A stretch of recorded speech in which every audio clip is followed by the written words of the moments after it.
कोई घटनाक्रम एक दो ऐसे कर दिए उन्होंने मेरे साथ जी। जिससे दिल में दर्द है, टीस है। मैं रिगार्ड करता था, इज्जत करता था, लेकिन वो घमंड ज़्यादा हो गया। अपने आप को ज़्यादा बड़ा नेता मानने लगे। पूरी तैयारी है मेरी विधानसभा चुनाव लड़ने की, पूरी तैयारियां कह जी। पार्टी ने मुझे टिकट दिया और मेरे नेताओं का आशीर्वाद से वो मुझे दिशा निर्देश देंगे और हल्के की जनता मुझे चाहेगी। मैं अब 2 महीने हैं, मैं पब्लिक के बीच जाऊंगा, गांव में भी शहर में भी। उनका आशीर्वाद अगर मुझे मिला और ऐसे हालात हुए, वो कहेंगे उनके जनता के आदेश के अनुसार चल रहा हमें तो। और इन्होंने कहा आपने राव इंद्रजीत और धर्मवीर का फ़ोन कैसे करा दिया मेरे हल्के में, वो कौन होते हैं?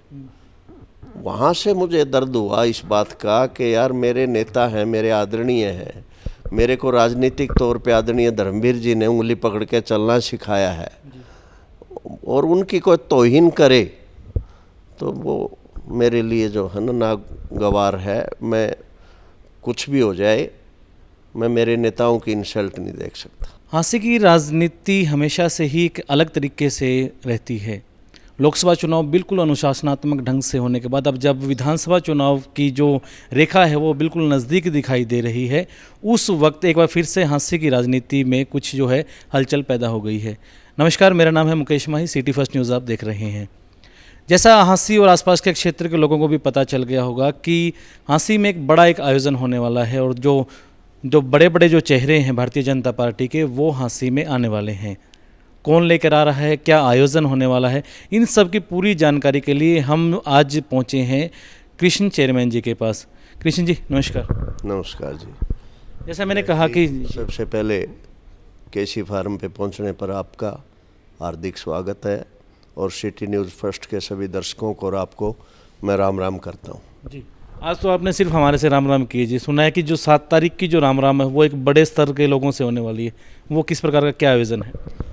ऐसा है जी, ये जो आयोजन किया जा रहा है 7 तारीख को 3 बजे केसी फार्म पे, ये आदरणीय राव इंद्रजीत जी, केंद्रीय मंत्री, भारत सरकार 6ठी बार सांसद बन के मंत्री बने हैं, और आदरणीय मेरे राजनीतिक गुरु चौधरी धर्मवीर जी, वो 3री बार सांसद बने हैं।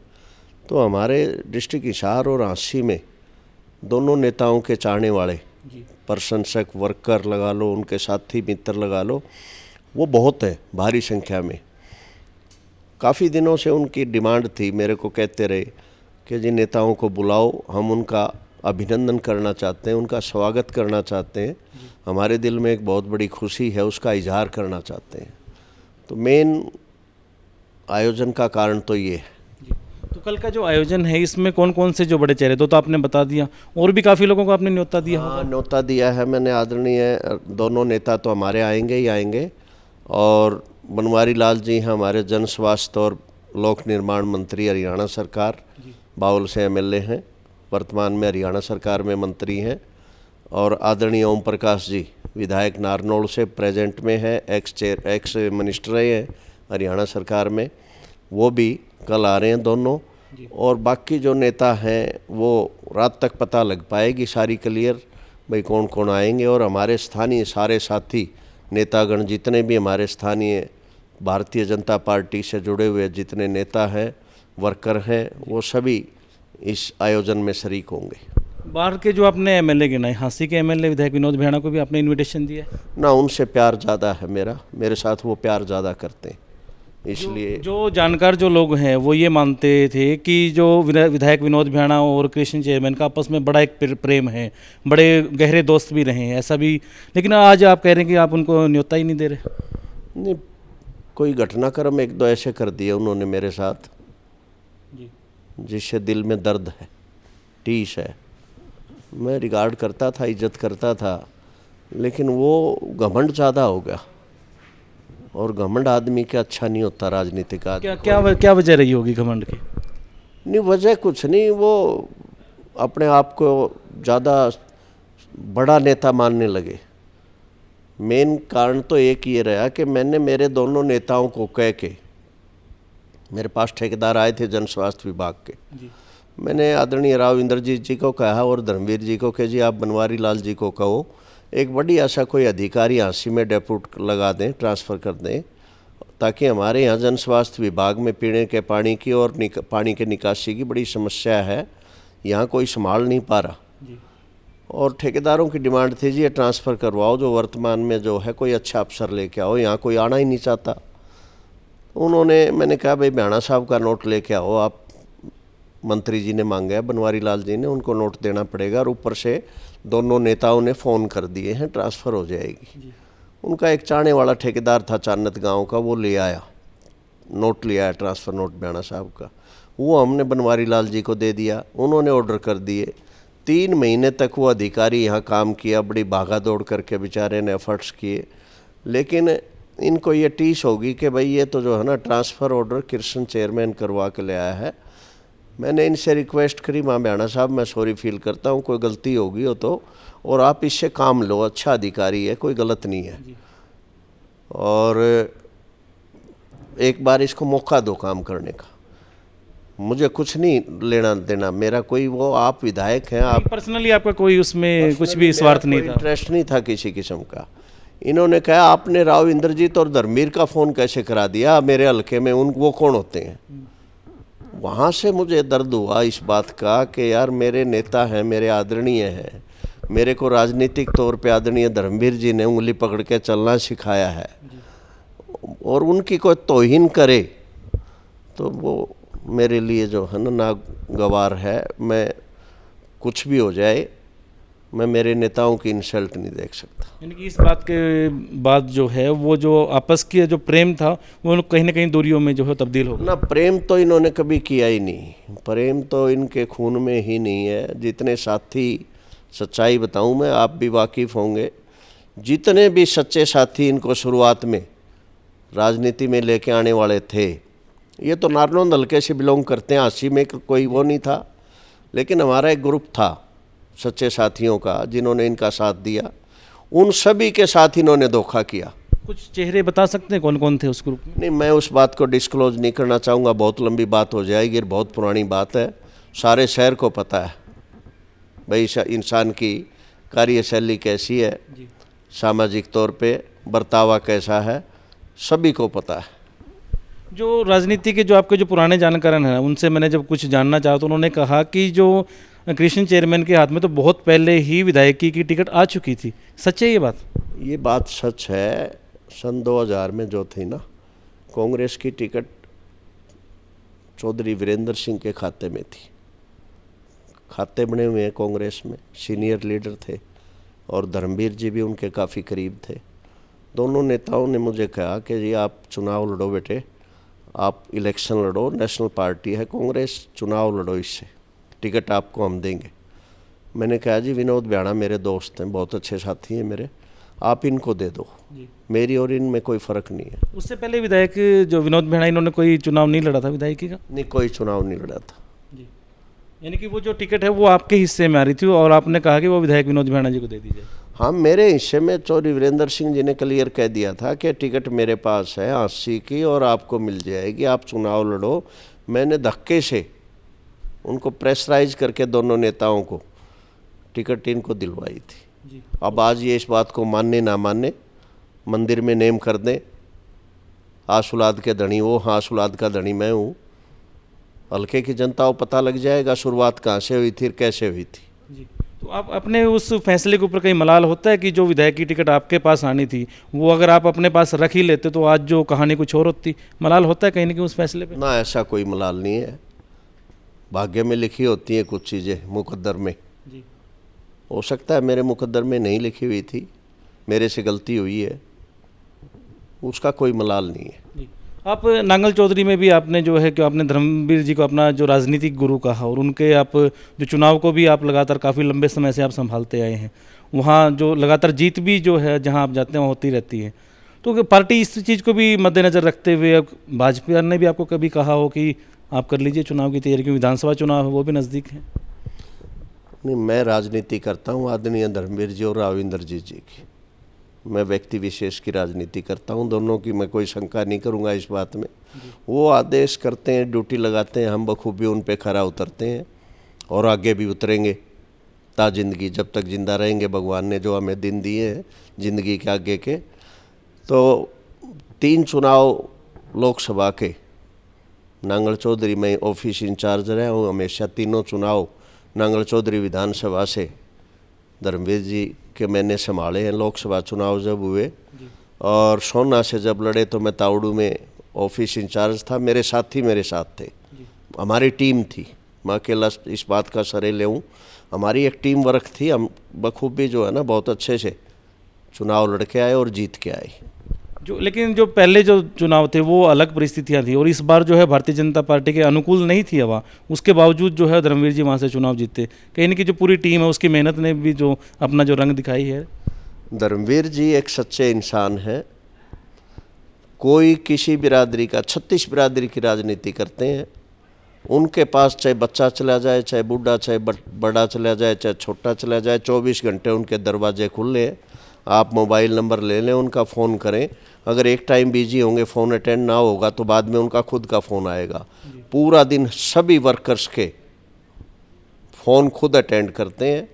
जितनी ग्रेनेसी जाती हैं साफ आत्मा से सच्ची बात बताते हैं अगले को, भाई ये हो पाएगा या नहीं हो पाएगा। उनकी कार्यशैली स्टार्टिंग से शुरू से ही जब राजनीति शुरू की 1987 में पहला चुनाव लड़ा, उस टाइम से ही और ऐसी कार्यशैली है। वो किसी के प्रति द्वेष भावना नहीं रखते धर्मवीर जी। और साथियों की, वर्कर्स की एक इतनी बड़ी टीम है। कल को अगर चौधरी धर्मवीर को ये कह देना कोई कि जी आपको पाकिस्तान से चुनाव लड़ना पड़ेगा जाके, तो मैं पूर्ण विश्वास के तौर पे आपको कह सकता हूँ कि चुनाव नहीं हारेंगे। अच्छा, यानी कि इतना एक जो टीम है वो मजबूत, वो सच्चे दिल से जो है ना साथियों का साथ देते हैं वर्कर्स का। कोई 4-5 हज़ार सच्चे साथियों की टीम उनके साथ है जो चुनाव अपने आप को धर्मवीर समझ के चुनाव लड़ते हैं और धर्मवीर जी उनका अपना परिवार मानते हैं। और उसी परिवार का एक करिश्मा था कि एक बार फिर जब बिल्कुल जो सिचुएशन थी वो अलग थी, फिर जो है वो जीत हासिल की। नहीं, सिचुएशन अलग क्या थी, आग लगी हुई थी चारों साइड। हिसार में जो था कांग्रेस का जोर पकड़े हुई थी, उधर राजस्थान में भी यही हाल था। जो हमारे भिवानी लोकसभा क्षेत्र के सराउंडिंग का जितना एरिया था सभी में जो है ना एक तरह से ज़बरदस्त ज्वाला भड़क रही थी विरोध की, बीजेपी के विरोध की। आदरणीय राव इंद्रजीत जी का आशीर्वाद धर्मवीर जी के साथ रहा है हमेशा। उनके आशीर्वाद से, उनके प्यार से दोनों राम लक्ष्मण की जोड़ी है। वो दोनों मिलके, दोनों साफ दिल के आदमी हैं, सच्चे सुच्चे, कोई दाग नहीं है। तो दाग तो कृष्ण चेयरमैन जी पे भी कहते हैं कि उन पे कोई दाग नहीं है। देखो, कोशिश तो जीवन में यही रही है जी, किसी का बुरा ना हो। 36 बिरादरी के लिए हम हाजिर रहते हैं 24 घंटे। मेरे से जितना बन पाता है तो मैं एज ए वर्कर मैं करने की कोशिश करता हूँ। आपने कहा कि राजनीतिक गुरु आ रहे हैं यहाँ पे और जीत के बाद अब शायद पहली बार ही आ रहे हैं, मंत्री बनने के बाद राव इंद्रजीत जी भी अभी आ रहे हैं। गुरु दक्षिणा में क्या दे रहे हैं? इस टर्म में पहली दफ़ा आ रहे हैं। गुरु दक्षिणा में क्या दे? गुरु दक्षिणा में उन्होंने मेरे को आज तक देते रहे, बहुत कुछ दिया है जी। एक शिष्य का भी एक फ़र्ज़ बनता है भी मैं अपने गुरु को ये दूँ। नहीं, मैं मेरे गुरु को यहाँ प्यार देंगे हम सभी साथी। राजनीतिक आदमी को सच्चे साथियों का साथ चाहिए और यहाँ पे हल्के की हंसी, हल्के की जनता और नारनौंद के भी हमारे कुछ साथी आएंगे तो करीबन 4-5 हज़ार आदमी जो है उनका स्वागत करेंगे दोनों नेताओं का और बहुत खुशी होगी। और पूरे इलाके के लिए वो कुछ ना कुछ दे के जाएंगे। पहले कहीं ना कहीं कृष्ण चेयरमैन भी इस उम्मीद में है कि आशीर्वाद भी दे के जाएंगे कि विधानसभा चुनाव नज़दीक है, तैयारियां कर लीजिए। वो फैसला नेताओं को करना है। मेरे दोनों नेता जैसे कहेंगे हम उनसे बाहर नहीं जा सकते। अगर वो कह देते हैं कि जी कर लीजिए तैयारी, तो कृष्ण चेयरमैन अपने आप को तैयार मानते हैं? अपने तैयारी क्यों नहीं करेंगे? सन 1987 से मैं 92 में चेयरमैन बन गया था ब्लॉक समिति का। उसके बाद जिला परिषद का मेंबर रहा। तो मेंबर पंचायत बन जाए वो भी ये सोचता है, मैं एमएलए का ख्वाब लेता है वो भी, तो हमारा भी हक बनता है। क्या बुराई है राजनीति? नहीं कि कृष्ण चेयरमैन जो है अब लग गए हैं जो विधायकी की तरफ देखने लगे। पूरी तैयारी है मेरी विधानसभा चुनाव लड़ने की, पूरी तैयारी है। और कह जी, पार्टी ने मुझे टिकट दिया और मेरे नेताओं का आशीर्वाद से वो मुझे दिशा निर्देश देंगे और हल्के की जनता मुझे चाहेगी। मैं अब 2 महीने हैं, मैं पब्लिक के बीच जाऊंगा, गांव में भी शहर में भी, उनका आशीर्वाद अगर मुझे मिला और ऐसे हालात हुए, वो कहेंगे उनके जनता के आदेश के अनुसार चल रहा हमें तो। और नेताओं को मैं उनसे इस बात से वाकिफ़ करवाना, बताना, एक बड़ी जनसभा करेंगे हम इस प्रोग्राम के बाद। यानी कि पूरी पूरी प्लानिंग जो है वो तैयार हो चुकी है। बिल्कुल तैयार है जी। कल रविवार है, इसका हम ये मतलब लेके चलेंगे कईयों की छुट्टी कर देंगे? नहीं, छुट्टी करना ना करना ये हमारे बस की बात नहीं, ये मालिक लिख देता ऊपर वाला, किसके मुकद्दर में क्या लिखा हुआ है। घमंड नहीं करना चाहिए इंसान को, मैं घमंड वाली बात नहीं करूँगा। सीधे साधे सीधे विचारों के आदमी, हम अपनी मेहनत करेंगे। चलिए, यानी कि घमंड ना हो, लेकिन कईयों को जो है वो सोचना जरूर पड़ जाएगा कल के कार्यक्रम के बाद में, ऐसा प्रतीत हो रहा है। क्योंकि मैं देख रहा हूँ कि बहुत बड़ा एक पंडाल भी जो साथ में तैयार होना है। कितने के लोग आने की उम्मीद है? उम्मीद 5000 आदमियों की है। मौसम ने अगर हमारा साथ दिया, इंद्र देवता की नजरें इनायत रही, तो 5000 आदमियों का एक भव्य कार्यक्रम यहाँ होने जा रहा है। और कुछ डिमांड्स हमारी पूरी कर दी दोनों नेताओं ने। मेन डिमांड्स हमने पीछे रखी थी उनके सामने 2 साल पहले, 3 साल पहले, कि जी हाँसी से और भिवानी तक 4 लेन और हाँसी से पंजाब बॉर्डर तक 4 लेन होना चाहिए। ये 1330 करोड़ का प्रोजेक्ट दोनों नेताओं ने गडकरी जी से मिलके, राव इंद्रजीत जी और धर्मवीर जी ने, दोनों नेताओं ने मिलके ये हमें तोहफा दिया हाँसी हल्के की जनता को। 1330 करोड़ का प्रोजेक्ट कोई छोटा नहीं होता। फर्स्ट फेज़ में ये हमारा तैयार हो रहा है, अंडर कंस्ट्रक्शन है। हाँसी तक का 800 करोड़ है, हाँसी भिवानी 800 करोड़ के बजट पैसा लगना है इस पे। और दूसरा हमारा आगे हाँसी से बरवाड़ा टोहाना होता हुआ पंजाब में मुनक बॉर्डर तक बनेगा। अब एक हमारी और कनेक्टिविटी के लिए उनसे डिमांड करेंगे कि हाँसी से कैथल तक 4 लेन बनना चाहिए। और दिक्कत है हमारी जनता को, जींद जाना है, कैथल जाना है, चंडीगढ़ जाना है, तो हमें वाया बरवाड़ा जाना पड़ता है, या फिर उधर खरकड़ा होकर 152D पे पहुंचते हम। अगर ये सीधा बन जाए तो हम जींद से ही 152D पकड़ लेंगे, जो चौधरी धर्मवीर जी की देन है, राव इंद्रजीत जी की देन है। नारनौल से चंडीगढ़ तक 152D बनाया उन्होंने, बहुत ही अच्छा रोड। आप कभी गए होंगे, तो हम चाहते हैं कि उसके साथ हमें भी अटैच कर दिया जाए, हमारे हल्के को भी। दूसरा, एक्सप्रेस ट्रेनों का ठहराव कम है यहाँ पे, व्यापारी को बड़ी दिक्कत है। हाँसी से दिल्ली जाता है, वापस आता है, सारी ट्रेनें, एक्सप्रेस ट्रेनें यहाँ रुकनी चाहिए। तीसरा, हमारा सबसे बड़ी डिमांड है हाँसी को जिला बनाया जाए। जी, सेम डिमांड विधायक विनोद बियाणा जी भी कर रहे हैं। चलो अच्छी बात है। तो इस बार यानी कि जो पुराने जो दोस्त हैं वो मिल के इस बार शायद धक्का लगी जाए, हाँसी को जिला बनवाई दोगे सर? नहीं, देखो, धक्का लगाने की बात नहीं है, बात मुख्यमंत्री पे डिपेंड है। ये प्रदेश सरकार का मैटर है। दबाव बनाएंगे पूरा, हमारी जायज़ मांग है, कोई नाजायज़ नहीं है। हमारा ज़िला अंग्रेज़ों के टाइम में तो राजधानी बताते हैं हाँसी होती थी, हम तो पैदा भी नहीं हुए थे। और उसके बाद इसको तोड़ के हिसार ज़िला बना दिया। तो हम चाहते हैं कि हाँसी भी ज़िला बनना चाहिए। दोनों नेताओं को हम उस दिन ये भी मांग करेंगे हल्के की जनता की तरफ से कि जी आप जो है केंद्र से भी दबाव डलवाओ, और नायब सिंह सैनी जी को भी कहो कि जल्द से जल्द हमारे चुनाव से पहले हाँसी को जिला बनाया जाए। यानी कल जो हाँसी और आसपास की जो जनता है उनकी सभी की जो निगाहें हैं कल के कार्यक्रम पे है, कुछ ना कुछ अच्छा जो है वो हल्के के लिए, पूरे शहर के लिए हो सकता है। पॉजिटिव सोचना चाहिए आदमी को। और ये भी सोच के चले कि जो अब जो कृष्ण चेयरमैन है पूरे रंग में जो अपनी कमर कस चुके हैं और विधायक की दौड़ में जो वो आगे आ चुके हैं, ये जनता फैसला करेगी। मैं तो जनसंपर्क अभियान तो चला दिए होंगे अपने लोगों के बीच में जा रहे हैं? बिल्कुल, क्यों नहीं चलाएंगे जनसंपर्क अभियान। और काम क्या है, हम राजनीति में हैं बहुत पुराने समय से। 87 में मैं एजेंट बन गया था गोलागढ़ में चौधरी धर्मवीर जी के चुनाव में बूथ पे, तो हमारी शुरुआत तो उसी दिन से हो गई थी। आप पुराने और आपने खुद कहा कि आपका एक पूरा एक ग्रुप होता था, तो कहीं ना कहीं आपने अपने वो पुराना जो ग्रुप है उसको भी एक्टिव कर दिया होगा कि अब दोबारा उठने का समय जो है वो आ चुका है? ना, वो तो एक्टिव रहते हैं। हमारे घोड़े जो है ना, कभी मैदान खाली नहीं छोड़ते हो, तो मैदान में रहते हैं। सारे साथी मित्र हमारे एक्टिव हैं। और हम कुछ ना कुछ जो है ना, दिन में एक कार्य जो ज़रूर कोई ना कोई जनहित का करते हैं। यह हमने हमारे नेताओं से हमें प्रण लिया है, उन्होंने हमें बताया है भाई ये एक काम कोई भी ऐसा करो, किसी के प्रति नेगेटिविटी नहीं होनी चाहिए, कोई भी हो, किसी भी दल का नेता हो, हमें किसी के प्रति गलत नहीं बोलना, ना गलत काम करना, हमें अच्छे काम करके दिखाने। ताकि भगवान ने मौका दिया, हमारे को यहाँ तक पहुँचाया है, तो उस चीज़ का फ़ायदा देना चाहते हैं हम लोगों को। जी चलिए, बहुत बहुत धन्यवाद। और कल का जो कार्यक्रम है उसके लिए भी आपको बहुत बहुत शुभकामनाएं कि जो हाँसी हल्के और आसपास की जो जनता है वो भी कल के इस आयोजन पे जो अपनी नज़रें हैं वो गड़ाए हुए हैं। बहुत बहुत धन्यवाद जी। मैं हल्के की जनता से मांग करूँगा, प्रार्थना करूँगा कि कल के कार्यक्रम में केसी फार्म पे जो कल 3 बजे कार्यक्रम होने जा रहा है उसमें बढ़ चढ़ के भाग ले और हमारे नेताओं का स्वागत करें। तो ये मेरी प्रार्थना हल्के की जनता से, शहर के लोगों से भी और देहात के लोगों से भी, आपके माध्यम से मैं ये मैसेज देना चाहता हूँ। चलिए, बहुत बहुत धन्यवाद। और किशन चेयरमैन जी हमारे साथ जुड़े थे और जैसा इन्होंने कहा कि जो कल का जो आयोजन है वो कहीं ना कहीं जो है खास होने वाला, कितना खास होने वाला है, कल आप यहाँ आए। केसी फार्म जो है वो कहीं ना कहीं अब जो कल एक नई राजनीति में एक अपना जो एक मैदान है वो खोले, आपका स्वागत करने के लिए तैयार खड़ा है। आने वाला समय बताएगा कि किस प्रकार जो है घोड़े किस तरफ दौड़ते हैं, लेकिन हमारे इस चैनल के माध्यम से आप पूरी डिटेल जो है, पूरी जो जानकारियाँ हैं वो आप ले सकते हैं। नमस्कार, जय हिंद, जय भारत। अपना ध्यान रखें और जो भी ये राजनीतिक हलचलें जो चल रही हैं वो हमारे चैनल के माध्यम से आप लाइव देख सकते हैं। धन्यवाद।